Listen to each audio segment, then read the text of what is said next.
ఇక మదనపల్లి టమాటా మార్కెట్కు సంబంధించిన స్టాక్ అనగా దిగుమతి వివరాలు మనం ఈ వీడియోలో అయితే తెలుసుకుందాము. అనగా ఈరోజు స్టాక్ అనేది మదనపల్లి టమాటా మార్కెట్లో పెరిగిందా లేకపోతే తగ్గిందా అనే వివరాలన్నీ కూడా మీకు ఈ వీడియోలో అయితే తెలియజేశాను. ఇక మదనపల్లి టమాటా మార్కెట్ స్టాక్ వివరాలు తెలుసుకునే ముందు మన ఛానల్ ఇంకా ఎవరైనా సబ్స్క్రైబ్ చేసుకోకుండా చూసా అంటే ప్లీజ్ సబ్స్క్రైబ్ చేసుకోండి. ఇక మనకు మదనపల్లి టమాటా మార్కెట్లో అయితే దాదాపుగా 27 మండీల దగ్గర నుంచి 30 మండీల వరకు అయితే మదనపల్లి టమాటా మార్కెట్లో అయితే ఉన్నాయి. ఇప్పుడైతే అన్ని మండీలకి స్టాక్ అనేది రావడం లేదు, కొన్ని మండీలకు మాత్రమే స్టాక్ అనేది వస్తుంది. ఇక ఈరోజు దిగుమతి విషయానికి వస్తే మన దిగుమతి అయితే మార్కెట్లో తగ్గిందనే చెప్పాలి. 1-2 మండీలకి నిన్న వచ్చినట్లుగానే వచ్చినా మిగతా అన్ని మండీలకు కూడా ఈరోజు స్టాక్ అనేది తక్కువగానే వచ్చింది.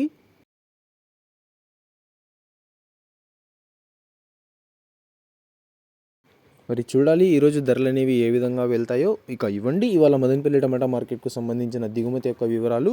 ఇన్ఫర్మేషన్ నచ్చినట్లయితే లైక్ చేయండి, షేర్ చేయండి. మన ఛానల్ని కొత్తగా చూస్తున్నట్లయితే ప్లీజ్ సబ్స్క్రైబ్ చేసుకోండి.